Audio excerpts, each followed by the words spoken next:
I finally got to see Across the Spiderverse, and it did not disappoint. Stunning visuals, relatable characters, stellar action set pieces, all around legit. I left the theater thinking, yay, a movie we can all agree is a well-crafted, good old time at the movies. Nothing controversial, nothing that could possibly feed into the divide. Right? Yeah, apparently I'm the asshole. Just a cursory search for Spidey reviews revealed the film somehow managed to invite the ire of both sides of the culture war. Quite the accomplishment. It's tempting to just dismiss this as tedious rage harvesting, but to some, this brand of problematics isn't just moralizing Puritanism, it aims at a better future. So, like the heroes of my former years, I'm going to power up my Megazord of charitable interpretation and humor these sentiments. Why?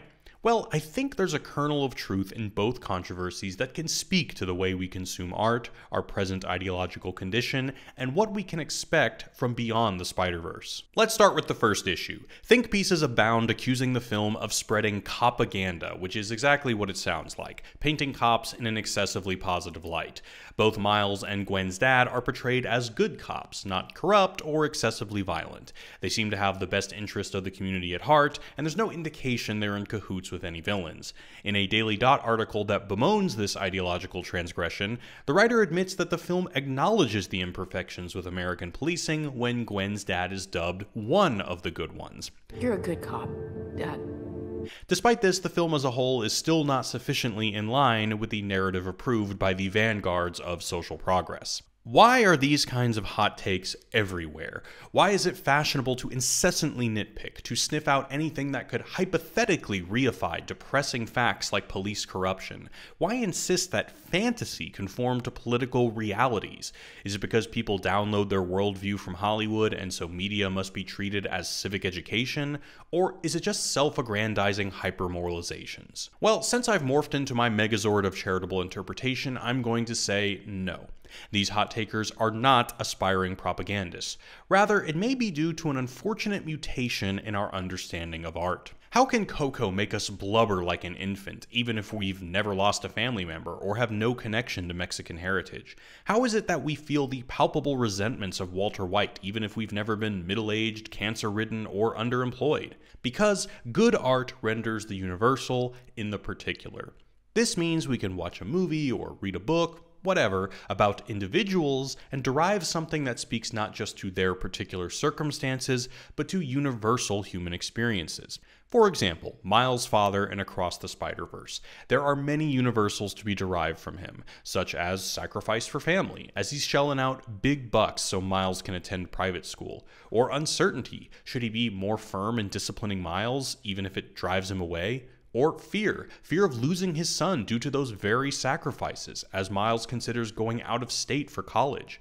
Although we may not be parents, we've all felt fear, uncertainty, and the burn of sacrifice. The problem comes when the mandate to interpret through tribal lenses changes recognizing the universal in the particular to assuming that representation always promotes a generalization.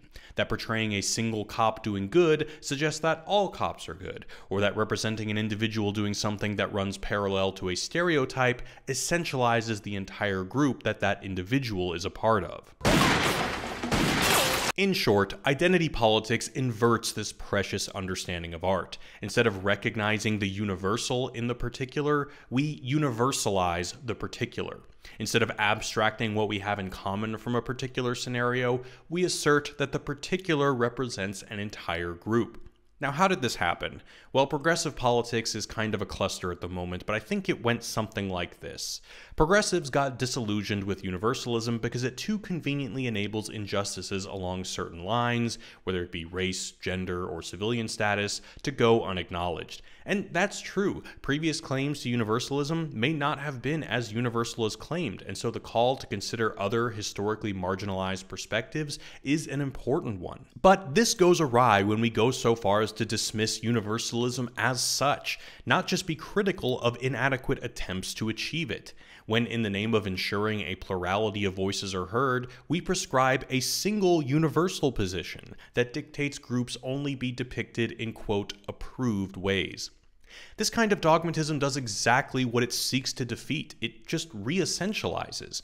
Mandating the media prescribe roles that counter historical injustices just produces new, alienating stereotypes. All cops are corrupt, all minorities are nothing except what majorities have made them, etc. While it may seem trite today, universalism is a precious concept that took humanity thousands of years to abstract, and film has always been one of its greatest allies.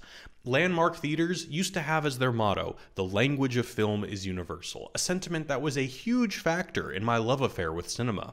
When we view a cultural artifact as less a project of humanity and more a project of party, it negates its all-inclusive, liberating potencies. Cinema has the power to move people of all different backgrounds, enable them to recognize the humanity in each other. Let's not give it up for the sake of perverse lefter-than-thou enjoyment. This priestly virtue hoarding just gives the right more fodder to exploit. We have to remain critical without turning our brains off. Moving on to the second controversy, this one angering the other side of the aisle, where even my guilty pleasure subject of study, Ben Shapiro, bemoaned the fact that one can see a poster in the background of Gwen's room that says, "Protect trans kids." Shapiro's issue with this is obvious and not worth recounting, but even the cultural left's response was puzzling. In an article from a website called The Quint, the writer says, in one sequence where Gwen discusses her secret identity with her father, she says, "They can only know half of who I am." This, people pointed, can be read as an allegory for coming out as trans. I mean, maybe. It's more likely the obvious reading is the pertinent one, that she's reflecting on the tension between being a masked vigilante and being part of a family, and the poster is there because it represents a position she's passionate about. This Twitter user seems confident it's proof that Gwen is trans. If having a poster in support for trans kids is enough evidence to assume that someone is trans, then I guess the same logic would apply to this person, and that they, or any of the other millions of people who adorn their social media with similar hashtags, are also trans. That people are so eager to be outraged by even the tiniest of details, or conversely to inflate its importance as to amplify the relevance of your ideas, is silly. So, if it's not a clue indicating Gwen's queerness, then did a passionate artist just sneak it in? Maybe, but I also think the whole concept of gender identity fits perfectly with the film's really sharp take on the Spider-Man credo. With great power comes Don't great... you dare finish that sentence! And no, it's not. Guys, what's that? It's a metaphor for capitalism. What some call gender theory essentially posits that genders are performative social roles that we adopt and then reinforce through repetition. And this critical stance towards the roles that we inhabit exactly characterizes Spider-Verse's take on power and responsibility. In order to explain, I'm going to have to give a brief history of Spider-Man's cinematic legacy with great power, great yada yada. In the Tobey Maguire Spider-Man, we see its most familiar incarnation. Uncle Ben dies due to Peter's unwillingness to stop a criminal. Well, until the third movie gets all revisionist on us, but forget about that. The event teaches Peter that if he's going to be endowed with incredible abilities, he's obligated to use them for good. The Amazing Spider-Man essentially retreads the same territory. In Spider-Man Homecoming, however, we start to see some very clever variations on the idea. The film casts it more as, is Parker responsible enough to wield the great power of Stark technology? Tony is monitoring him in the suit like a chaperone, keeps some of the functionalities limited like parental controls, and eventually confiscates the suit due to his lack of responsibility. Okay, it's not working out. I'm gonna need the suit back. All these versions stress living up to the obligations that come with being a powerful badass. Fast forward to Into the Spider-Verse, which takes on a more existential flavor. Here there's more of an emphasis on the abdication of responsibility altogether. Not necessarily that Miles risks using his power to the wrong ends, but more that he's evading the responsibility to choose at all. You're like me. I don't want to be... I don't think you have a choice, kiddo. We see this quite cleverly at the beginning when Miles shirks small responsibilities like tying his shoes. Tie your shoes, please. Hey, Yeah? his shoe's untied. Yeah, I'm aware. It's a choice. This choice has pretty dire consequences, as tripping over his shoelace breaks the thumb drive that can destroy Kingpin's particle collider. He also doesn't take advantage of the opportunity at his new fancy school, opting instead to deliberately flunk tests. And when Uncle Aaron dies, the lesson isn't that he messed up by not using his ass-kicking abilities for good. Rather, it's that he squandered the power to be a role model. I wanted you to look up to me. I let you down, man. I let you down. Kingpin too struggles with the consequences of his choices, as his violent tendencies led to the death of his family, and is now trying to rectify it, even if it means unimaginable destruction. In the end, Peter B. Parker takes on the responsibility of fatherhood, and Miles works through his passivity, actively making heroic choices that save the day.